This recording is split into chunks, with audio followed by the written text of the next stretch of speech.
guys, it's Jen. This is another Jen is Zen episode of Reframing Me. In these short bits, I give you something to meditate on or journal about. Today, I'd like you to think about this. Is there clutter in your life that is blocking you from leading the life that you want? What clutter is keeping you from aligning with your goals? Why is that clutter even there? And what amazing things will happen if you remove it? First, y'all, I am so sorry for missing last week. I to be honest, I don't know when I've missed an entire week of getting an episode out, but I rarely miss. And I was so proud of myself because I've always told y'all that I am like a total hand to mouth podcaster.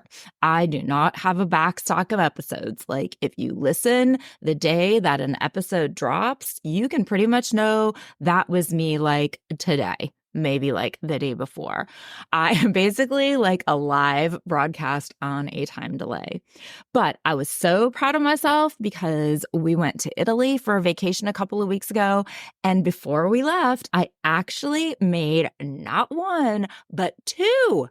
Can you believe it? But I made 2 extra episodes to drop while we were gone just to stay on top of things. So it was like I wasn't even gone. I was super proud of myself. Well, the best laid plans, right? I picked up some really icky travel germs somewhere along the way. And then, like a day or two after we got back, I was out, totally out of commission. And then I was feeling well enough to be back at it a few days later, but I just couldn't shake this congestion. And I spent, honestly, like an entire afternoon trying desperately to record something. But there is no amount of editing that would have even been helpful. I was coughing after every like 3 sentences, and I was clearing my throat constantly. It was just a mess. So trust me, sometimes nothing is better than something just for the sake of something. Oh, and I totally couldn't even keep focus. No, I guess it was not so much as keep focus, but I was totally all over the place and scattered. So yeah, I just went with it. I let it go. Why put extra pressure on myself that I didn't need to be there? My body was trying to heal as it was. And so the last thing I needed was to beat myself up over something that I couldn't do anything about anyway. Aren't you proud of me? That was a lot of growth and progress right there. Well, my husband, he was out of town for the week, and the kids were, of course, super busy catching up on all the fun things that they were away from while we were gone. And to be honest, I'm not really sure. I don't really remember what started it. I think it was simply like I was putting away from some laundry from the trip. And maybe it was the fever, but I just started going through clothes to get rid of a few things, which I do regularly, like a one in, one out kind of thing. But it picked up speed. I'm sure y'all have been there at some point where one thing grows into another and another and another, and eventually it snowballs so that you're in so deep that there is just no letting up. You've just got to commit and keep on going. And so I did. So with my husband being gone, it was perfect because there was really no one coming in and out, and I could leave massive piles of stuff around without it impacting anyone else. And so trying to find a hanger somehow morphed into like a 4-day long purge. It was the most meditative and cleansing 4 days that I have spent, I tell you. And maybe it was exactly what I needed after that stressful and exhausting 10 days of travel, which of course had also included weeks of planning prior to going. So spending days pretty much alone, because obviously the kids were not stopping by my room, because every time they did, I managed to find them something to do to help me out. So eventually, I think they just decided it was better to pretend I wasn't there. Like one day I came down, I guess it was in the evening maybe, that I came downstairs and I saw my daughter and I'm like, wait, have I even seen you today? So while I was working, I listened to some podcasts and some books, but a lot of the time I spent working in like kind of a meditative state. But it was pretty early on when I did make the conscious decision to go all in, like to move beyond what I typically call, cleaning out my closet, which means, straightening things up. Maybe pack up a bag or maybe two, and then, oh, look at that, we're better. No, this time I moved to official decluttering, which is something that I've never really done before. I mean, I've like cleaned when we packed up to move kind of stuff, but I've never done like a declutter. So 4 days and 12 full, yes, 12 large bags and one giant bin full of purses and bags to donate later. Oh, and another 6 bags of trash, like 6 giant bags just of trash. Like, how did I have that much trash in my room? I had successfully decluttered my entire room, my closet, my drawers, my bathroom cabinets. I would guess that I maybe removed 40% of my clothes. Honestly, maybe even more. And like not crappy clothes, like not old clothes, just too much clothes. And even more clothes that are just not me. Like not who I am today, me, and not who I want to be, me. I removed anything, whether it was clothes or bags or makeup or skincare products or hair tools, whatever. I removed anything that didn't fit the person who I want to be. Either my favorite version of me today, who is living her best life, or the version of me I'm manifesting who is living the life that I'm manifesting.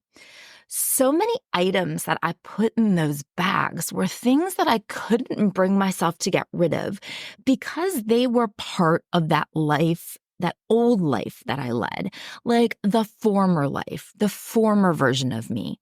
And I looked at them and I couldn't imagine going back to being the person I was when I wore that or when I bought that. I looked at some of the things that I put in the bags with tags on them that I looked at and knew that I also wasn't the person who I bought those for. And obviously, with the tags, I wasn't that person then either. But one of the things that popped into my head during this meditative process was a podcast that I listened to maybe a month or two ago that was speaking with the author of a book called Making Room for Happiness. And she was talking about decluttering and the reasons that we all collect or hold on to the clutter in the first place and how it stands in the way of manifesting our goals and our dreams. And when I listened to it, I'll be honest with you, I kind of paid half attention, probably like some of y'all are doing right now, right? But I paid half attention because, okay, so A, I didn't have the bandwidth for it, even considering taking on a huge project like that right at that point. And then B, it actually kind of made me uncomfortable to think about, probably because I knew it that she was right. I knew that I was collecting stuff and holding onto stuff because I wasn't ready to let it go. Okay, so I feel like I'm making myself sound like I'm a hoarder. And I'd like to clarify, I'm not a hoarder. I just have accumulated a lot of stuff that I don't need, which, yes, I guess is probably also what a hoarder might say. But like they couldn't do a reality show about me. Okay. But anyway, when I listened a month or so ago, I actually found myself kind of pushing the message away. I was pushing it away because it made me feel uncomfortable to think about, and it made me feel uncomfortable to accept that I had so much clutter, and maybe I was even possibly holding on to it intentionally to prevent myself from moving forward. Maybe some of y'all are doing the same thing. The life that I have had and the person that I had been, they're knowns, right? They are known quantities. And like many of you, my dreams and my goals are different. They're unknowns. They are the unknown variables. They're progress. And progress can be scary. I wasn't ready to step into her. I wasn't ready to become that person, to step into that life. I wasn't ready for the change that I think that decluttering would have allowed for. But change is coming. Change is always coming.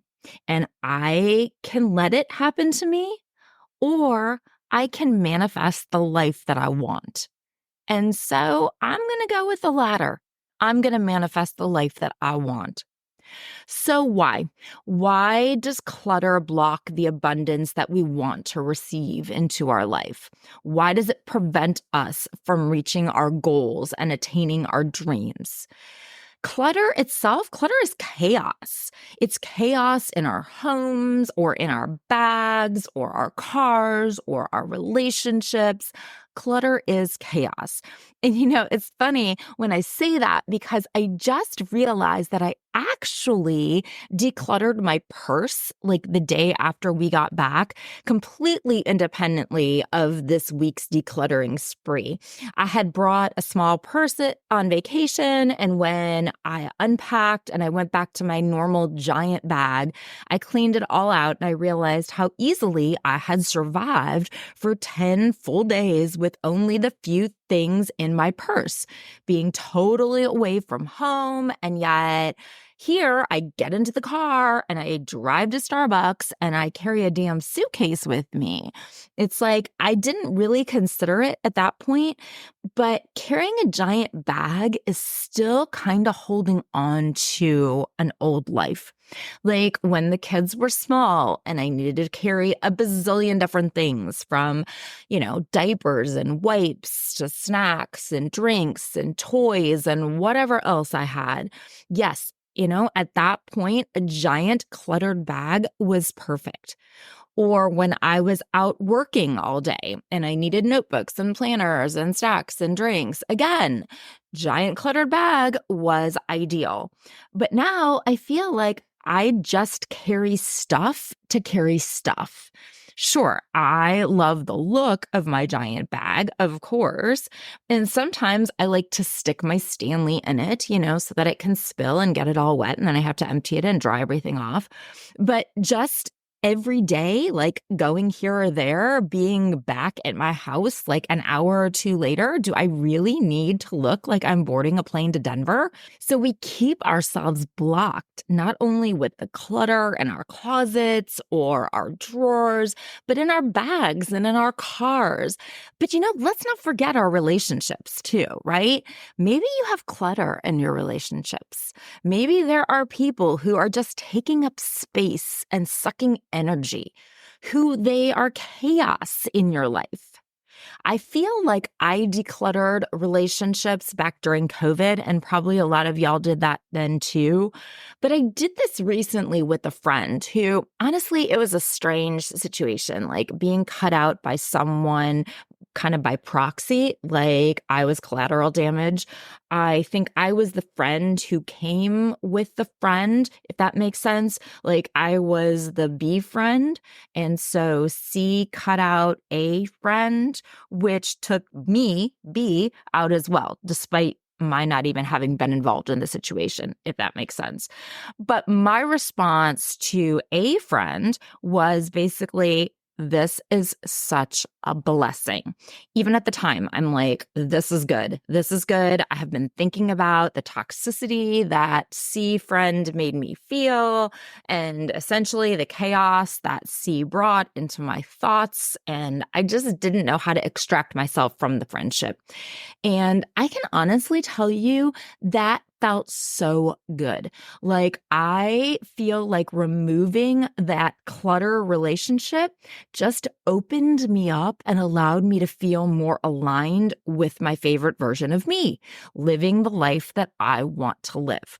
And, it's not to say that C friend is a bad person, just like you may have relationships with people who aren't bad people, but they, for whatever reason, just bring a level of chaos to your life that is blocking you from the life that you want. So clutter has this powerful effect on our minds and our emotional well-being. And maybe that's where the difference, or maybe the similarity, might be with actual hoarders, because hoarders are always stuck, right? They're stuck in a moment or in a phase of their lives. There's a psychological reason that they are collecting children's toys or collecting old magazines or broken appliances or technology. They're shutting out the rest of the world of the present, and they're stuck in a place in the past. And so maybe that's how we differ. We're not shutting out the present, but that doesn't mean that clutter doesn't also help to keep us stuck. Holding on to useless clothes that I am never going to have the need for, or I'm never even going to wear if the opportunity actually presented that I did need them. Or carrying a case in a giant purse that, if you offered me $1 million, I'm fairly certain I couldn't even tell you what was inside of it or the last time that I opened it up. I just realized my car. That just made me realize that I need to declutter my car, because I know for a fact that I have numerous little pouches that I have carefully packed with all sorts of supplies that what if I happen to need to live out of my car for a couple of days and I might need these. I mean, when have I opened them the last? What is even in them? I guess I will find out. Oh, well, I was so close to being done. All right. Well, or we're holding on to relationships that we no longer need simply because at another point in our life, we did need them. But all of these external things around us, they're not just things. They are tangible representations of us, of our inner landscape. And if this outside is chaotic and cluttered, then guess what? Our internal self is chaotic and cluttered too. So the idea of the book and the relationship between decluttering and manifestation in general is pretty simple. There's a reason that you collected this clutter. There's a reason that you're holding on to it, and there's a reason that you're continuing to keep it, and it's blocking your growth. And so decluttering makes you feel in control and grounded. Absolutely. And it clears up physical and mental space. And it also allows you to bring new opportunities and experiences and people into your life. Is there clutter in your life that is blocking you from the life that you want? What clutter is blocking you from aligning with your goals? Why is it there? And what amazing things will happen if you remove it? Thank you so much for listening today and always. If you've enjoyed the show, please share it with your friends so that we can grow our community. Please take a minute and review the show on Apple. Please give me a 5 stars. That would be awesome. And follow me on socials. It's reframing me everywhere. Until next time, be well and communicate.